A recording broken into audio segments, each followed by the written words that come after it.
Hi students, നമ്മൾ അടുത്തതായി പഠിക്കുന്നത് sex controlled gene കുറിച്ചാണ്. Sex controlled genes are also known as sex conditioned genes, sex influenced genes, etc. Okay. It is an autosomal gene or sex linked genes whose dominance, degree and frequency of phenotypic expression are controlled by sex of the organism. It is a sex conditioned gene അല്ലെങ്കിൽ sex influenced gene, maybe എന്താണ് autosomal or sex linked. Sex linked ആവുമ്പോൾ X linked ആണ് mainly വരിക, പിന്നെ Y linked. Okay, പിന്നെ ഇതിന്റെ എക്സ്പ്രഷന്, അതായത് ഇതിന്റെ ഫീനോടൈപ്പിക് എക്സ്പ്രഷൻ ഡിപ്പെൻഡ് ഫീനോടൈപ്പിക് എക്സ്പ്രഷന്റെ ഇന്റൻസിറ്റി അല്ലെങ്കിൽ degree of expression or frequency അല്ലെങ്കിൽ ഡോമിനൻസ് എന്നൊക്കെ പറയും നമ്മള്. ഇതൊക്കെ കൺട്രോൾ ചെയ്യുന്നത് എത്രമാത്രം അത് പ്രകടമാക്കുന്നത് തീരുമാനിക്കുന്നത് ഏത് സെക്സ് ആണ് ആ ഓർഗാനിസത്തിന് എന്നനുസരിച്ചിട്ടാണ്. ഏതാണ് മെയിലാണോ ഫീമെയിൽ ആണോ അനുസരിച്ചിട്ടാണ് ഇതിന്റെ എക്സ്പ്രഷൻ കാണുക. എത്രമാത്രം ഉണ്ട് എന്നുള്ളത് അതിന്റെ ഫ്രീക്വൻസി കാണിക്കുന്നത് സെക്സ് ആണ് തീരുമാനിക്കുക. They may reside on any autosomes or homologous portion of a sex chromosome. ഒന്നെങ്കിൽ എന്താണ് ഓട്ടോസോമിലാവും, ഏതെങ്കിലും ഒരു ഓട്ടോസോംസിലാണ് കാണപ്പെടുക, അല്ലെങ്കിൽ ഹോമോലോഗസ് പോർഷൻ ഉണ്ടല്ലോ വൈ ക്രോമസോംസിന്റെ എക്സ് ക്രോമസോംസിന്റെ, അവിടെയാണ് കാണപ്പെടുക.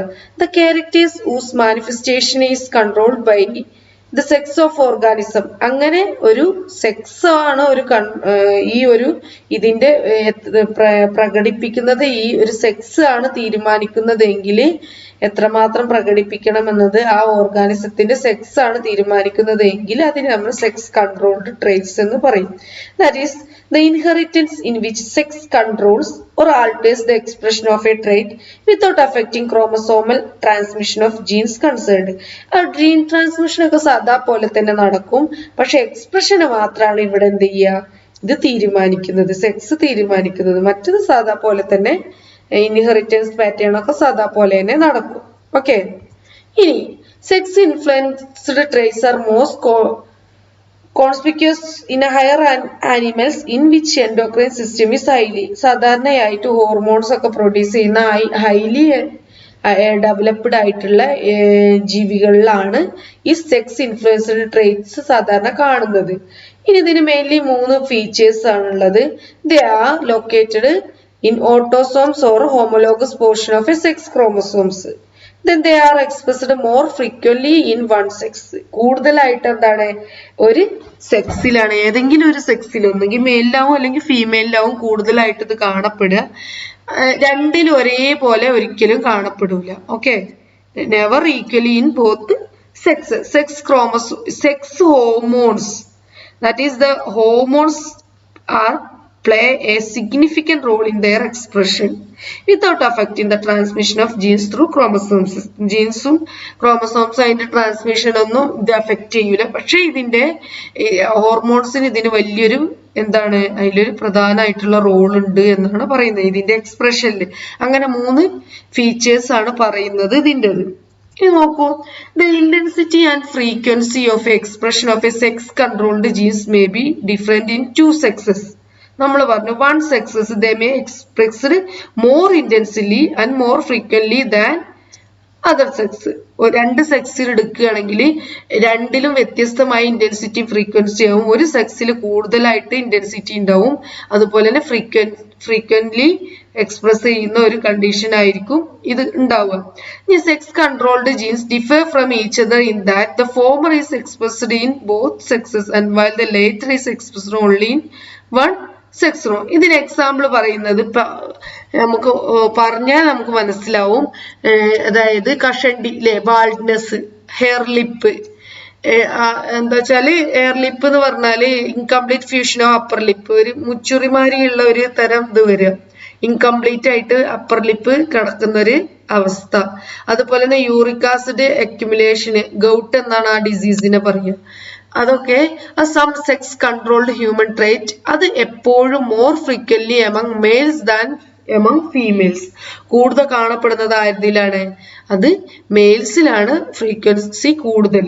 ആൻഡ് സ്പൈന ബൈഫിഡ അതായത് ഫോക്ക്ഡ് വെർട്ടിബ്ര കോളം, അങ്ങനെ ഫോക്ക് മാരിയുള്ള ഒരു വെർട്ടിബ്ര കോളത്തിന്റെ എക്സ്പോസ്ഡ് സ്പൈനൽ കോഡ് എന്നൊരു അവസ്ഥയാണ്. Is more frequently in females. അത് കാണപ്പെടുന്നത് കൂടുതൽ എന്താണ്? ഫീമെയിൽസിലാണ്. അപ്പോ ഇത് ഏതെങ്കിലും ഒരു സെക്സിൽ കൂടുതൽ ഫ്രീക്വന്റ് ആയിട്ട് കാണും, ഇന്റൻസിറ്റി കൂടി കാണും. അതിനെയാണ് എന്താ പറയുന്നത്? നമ്മള് സെക്സ് ഇൻഫ്ലുവൻസ്ഡ് എന്ന് പറയുന്നത്. ഓക്കെ, അല്ലെങ്കിൽ സെക്സ് കൺട്രോൾഡ് എന്ന് പറയുന്നത്. ഇനി ബാൾനെസിന്റെ എക്സാമ്പിൾ എടുത്ത് നോക്കുകയാണെങ്കിൽ an allele is dominant in one gender but recessive in opposite gender എന്നാണ് പറയുന്നത്. അതായത് in human patent baldness provide an example of sex influenced trait. The patent baldness is characterized by premature, എന്താണ് നമുക്ക് അറിയാം, എന്താണ് കുറച്ച് പ്രായമാകുമ്പോൾ, അതായത് 30s വരിക, premature loss of hair from front and top of the head, അല്ലേ? കഷണ്ടി വരുന്ന ആ അവസ്ഥയാണ് പറയുന്നത്. ഒന്നെങ്കിൽ ടോപ്പിൽ അല്ലേ, ഹെഡിന്റെ ടോപ്പിലും ഫ്രണ്ട് ഭാഗത്തൊക്കെ ഇങ്ങനെ എന്ത് ചെയ്യും, മുടി പോവും. It is in more contrast in heterozygous female will not be bald. Women who are homozygous for baldness allele will develop. നമുക്ക് എക്സാമ്പിൾ ചാർട്ട് കാണുമ്പോൾ നിങ്ങൾക്ക് മനസ്സിലാവും. ഹോമോസൈഗസ് കണ്ടീഷനിലാണെങ്കിൽ, അതായത് ഡോമിനന്റ് ഹോമോസൈഗസ് കണ്ടീഷനിലാണെങ്കിൽ മാത്രമേ വിമൻ എന്ത് കാണിക്കുള്ളൂ? ബാൾഡ്നെസ് കാണിക്കുള്ളൂ. ആ സമയം മെയിൽസിനാണെങ്കിൽ എന്താണ്, അവര് ഹോമോസൈഗസ് ആണെങ്കിലും ഹെട്രോസൈഗസ് ആണെങ്കിലും എന്താണ്, ബാൾഡ്നെസ് ഡെവലപ്പ് ചെയ്യും. Pattern baldness is a premature and heritable baldness appearing human being in 20s or early 30s. അതായത് 20കളിലും അതുപോലെ 30 വയസ്സൊക്കെ ആവുന്ന ആ സമയത്താണ് ഇത് എക്സ്പ്രസ് ചെയ്ത് തുടങ്ങുക. ആ ഒരു വയസ്സിലായിരിക്കും ആളുകളിൽ കഷണ്ടി വരൽ തുടങ്ങുക. നമുക്കറിയാം ആൺകുട്ടികളൊക്കെ ഭയങ്കര അതിൽ ടെൻഷനൊക്കെ വരും ആ സമയത്ത്, ഈ ബാൾഡ്നെസ് വരുന്ന സമയത്ത്. In this case there is a progressive loss of hair from the top of head and ultimately weaving the fringe of hair low on the head. ഇനി ബാൾഡ്നെസ്സിനെ കൺട്രോൾ ചെയ്യുന്നത് ഒരു ജീനാണ്, ജീൻ ബി എന്ന് പറയുന്ന ഈ ഓട്ടോസോമൽ ജീനാണ് കൺട്രോൾ ചെയ്യുന്നത്. നോക്കൂ, dominant ഹോമോസൈഗോസിറ്റി of this gene, അതായത് BB, രണ്ടും ഡോമിനന്റ് ആയിട്ടുള്ള അത് ബാൾഡ്നെസ് ഉണ്ടാക്കും. ആരതില്? മെയിലിലും ഫീമെയിലും കാണിക്കും.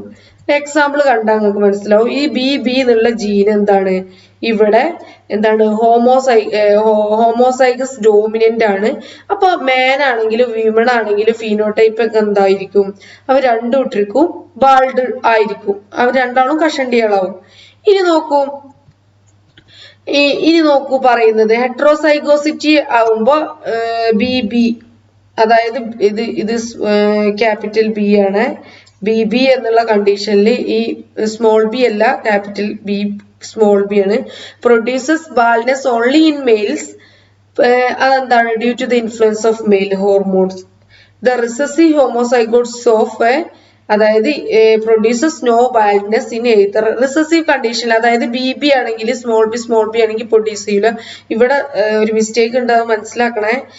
ഇതിവിടെ ക്യാപിറ്റൽ B സ്മോൾ b ആണെങ്കിൽ മാത്രമാണ് എന്തുള്ളത്, ഇത് ഫീമെയിലിന് പ്രൊഡ്യൂസ് ചെയ്യും. ആ സമയം മെയിലില് എന്ത് ചെയ്യൂല, ഫീമെയിലിന് പ്രൊഡ്യൂസ് ചെയ്യൂല, മെയിലിന് പ്രൊഡ്യൂസ് ചെയ്യും. അങ്ങനത്തെ ഒരു കണ്ടീഷനാണ് വരുന്നത് ഈ ഒരു ഹെട്രോസൈഗസ് കണ്ടീഷനായി മാറുമ്പോൾ. ഈ ഡോമിനന്റ് ആണെങ്കിൽ മാത്രമാണ് രണ്ടു കൂട്ടരിലും ഉണ്ടാവും. പക്ഷെ ഹെട്രോസൈഗസ് കണ്ടീഷനിൽ രണ്ടാളതിലും ഉണ്ടാവും, ഒരാളതിലും മാത്രമേ ഉണ്ടാവുള്ളൂ. അതായത് ഈ ഹെട്രോസൈഗസ് കണ്ടീഷനിൽ BB വരുമ്പോ മാൻ ആണെങ്കിൽ ബോൾഡ് ആവും. അതുപോലെ വിമണിൽ ഇതിന്റെ ഈ എന്താണ് ഹോർമോണിന്റെ ഇൻഫ്ലുവൻസ് കൊണ്ട് ഇവിടെ നോ ബോൾഡ് ആണ്. ഓക്കെ, അതാണ് പറയുന്നത്. ഇനി നോക്കൂ, the gene B appears to a dominant effect in male and recessive effect. ഇവിടെ എന്താണ് സംഭവിക്കുന്നത്? അപ്പോ ഈ B എന്നുള്ള ജീൻ ഇവിടെ ഡോമിനന്റ് ആണ് മെയിൽസിൽ, പക്ഷെ എന്താണ് ഫീമെയിൽസിൽ ഇവരെന്താവണില്ല, ഡോമിനന്റ് ആവണില്ല. ഈ റിസസീവ് ഇഫക്റ്റ് ആണ് ഫീമെയിൽസിൽ കാണുന്നത്. ഓക്കെ, അതാണ് നമ്മൾ ഇത്രയും നേരം പറഞ്ഞത്. So a single dose of it is sufficient to produce baldness. ഒരു സിംഗിൾ ഡോസ് മതി എന്തിന്? ബാൾഡ്നെസ് ഉണ്ടാക്കാൻ വേണ്ടി മെയിൽസിൽ. പക്ഷെ ഡബിൾ ഡോസ് വേണം ആർക്ക്? Required to baldness in females. ഫീമെയിൽസിൽ ബാൾനെസ് ഉണ്ടാക്കണമെങ്കിൽ ഡബിൾ ഡോസ് ഉണ്ടെങ്കിൽ മാത്രമേ ഉണ്ടാവുന്നുള്ളൂ. Moreover the pattern is more intense and more frequent among males. അതുകൊണ്ടാണ് കൂടുതൽ ആർക്ക് കാണുന്നത്, 2 ജീൻ കോമ്പോസിനേഷൻ വന്നാലും ആർക്ക് എന്താണ്, മെയിൽസിൽ ബാൾനെസ് ആണ് കാണപ്പെടുന്നത്. കണ്ടോ, ഇവിടെ ക്യാപിറ്റൽ ബി വന്നാലും ക്യാപിറ്റൽ ബി സ്മോൾ ബി വന്നാലും ബാൾനെസ് ആർക്ക് കാണപ്പെടും, മെയിൽസിൽ കാണപ്പെടും. ആ സമയം ഇവിടെ ഒരു കണ്ടീഷനിൽ മാത്രമേ ആർക്ക് വരുന്നുള്ളൂ, വിമൻസിന്. ബാക്കി 2 കണ്ടീഷനിലും വിമൻസിന്. അതുകൊണ്ടാണ് കഷണ്ടി സ്ത്രീകളിൽ കുറവ്. ഓക്കെ, ഇതാണ് ഈ pattern of baldness in humans നമ്മളെ സെക്സ് ഇൻഫ്ലുവൻസ്ഡ് ഇൻഹെറിറ്റൻസിന് എക്സാമ്പിൾ ആയിട്ട് പറയാം, നമുക്ക് പഠിക്കാനുള്ളത്. ഓക്കെ.